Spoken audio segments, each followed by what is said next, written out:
میرے بھائیوں، استاذوں کی قدر کا تب پتہ چلتا ہے تب وہ خود استاد بن جاتا ہے. نہیں سمجھے؟ استاد جب بن جاتا ہے تب پتہ چلتا ہے.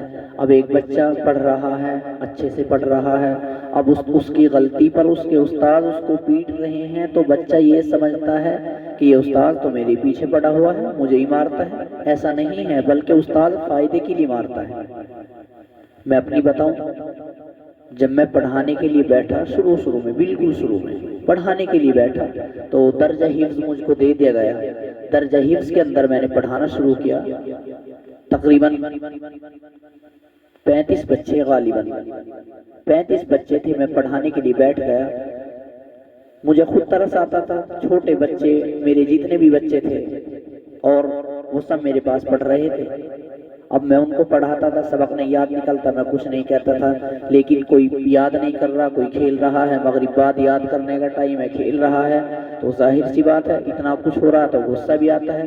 ادھر سے دفتر کی طرف سے آرڈر بھی ہوتا ہے، محتمم صاحب کی طرف سے، کہ آپ کیا کر رہے ہو، یہ کر رہے ہو، وہ کر رہے ہو. تو بچوں کو مارنا بھی پڑتا ہے. اب میں نے بچوں کو مارنا شروع کر دیا. بچوں کو مارنا شروع کیا. بچوں نے کچھ نہیں، جو گاؤں کے بچے تھے، آنا بند کر دیا. اپنے گھر جا کر کہہ دیے کہ کوئی مفتی صاحب ہررے کا آئے ہوئے ہیں، وہ زیادہ مار رہے ہیں. 2-4 گھروں میں بلانے کے لیے گیا. خیر بہرحال مجھے بچوں پر ترس آنے لگا. میں نے درجہ حفظ چھوڑ دیا.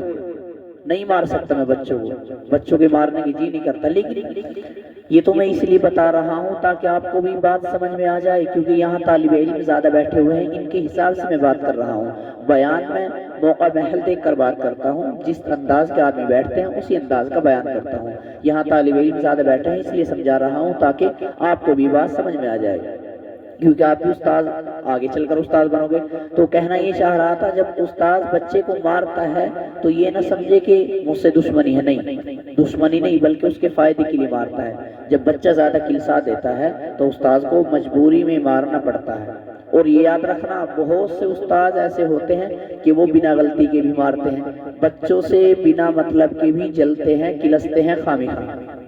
اب آپ کو ایسا کہہ رہی ہو، جی بالکل کہہ رہا ہوں. ہم نے دیکھا ہے، جب میں نجیب آباد کے اندر پڑھتا تھا، غالباً سوم کے اندر تھا، میں مولویت میں سوم پڑھ رہا تھا، عربی سوم. تو وہاں ایک اچانک نئے استاد آئے مراد آباد کی طرف سے. نام لینا بہتر نہیں ہے. مراد آباد کی طرف سے ایک استاد آئے. وہاں انہوں کے پاس ہماری غالباً کون سی کتاب، قرآن کا ترجمہ پہنچ گیا ہمارا. اب ظاہر سی بات ہے ہم پڑھتے رہے. وہاں ایک معمول تھا، عشاء کے بعد پڑھنے بیٹھتے تھے اور رات کے 12 بھی بج جاتے تھے پڑھتے پڑھتے. لیکن ظاہر سی بات ہے جب رات تک پڑھیں گے تو صبح نیند آئے گی. تو ہم فجر کی نماز کے فوراً بعد آدھ پون گھنٹہ پارا پڑھ کر کے سو جایا کرتے تھے. جو آدھ پون گھنٹہ ملتا تھا ناشتے وغیرہ کا تو سو جاتے تھے. لیکن جب وہ استاد آیا انہوں نے رول الگ الگ بنا دیے. صبح کو سونا بند کر دیا، بچوں سے کلسنا شروع کر دیا. ترجمے کے اندر، قرآن کے اندر چھوٹی موٹی غلطی آ جائے اس کو معاف نہیں کرنا، بلکہ اس کو ڈنڈا بجانا. اور ایک وجہ یہ، 15 اگست کا موقع آیا، پورے مدرسے کو ایک سی تقریر دے دی. میں بھی وہیں موجود تھا. پورے مدرسے کو ایک سی تقریر دے دی کہ سب اسی تقریر کو یاد کرو، اور 15 اگست سے پروگرام سے ایک ہفتہ پہلے انجمن کے اندر سب اس کو سنائیں گے. جو سب سے اچھی پڑھے گا اس کا 1 کا نمبر آئے گا. یعنی کمال کی بات دیکھیں، ان کا دماغ کس طرح چل رہا ہے یہ دیکھیے آپ. پورے مدرسے کو ایک سی تقریر دے رکھی ہے اور صرف یاد سب بچے کر رہے ہیں، اور صرف ان میں سے ایک بچے کو سلیکٹ کیا جائے گا. اب بتائیے یہ کون سے دماغ کی بات ہوئی؟ یہ تو بے عقلی کی بات ہوئی نا. تو یہ بتانا چاہ رہا ہوں، کچھ استاد ایسے بھی ہوتے ہیں جو جلتے ہیں، کلستے ہیں، بنا خامی مارتے ہیں. کیونکہ استاد ہمارے، ہم برائی نہیں کر رہے، میں برائی نہیں کر رہا، بلکہ واقعہ بیان کرنا چاہ رہا ہوں تاکہ آپ تک بات پہنچے. تو جب انجمن ہوئی 15 اگست سے پہلے، میں نے یاد نہیں کی تقریر.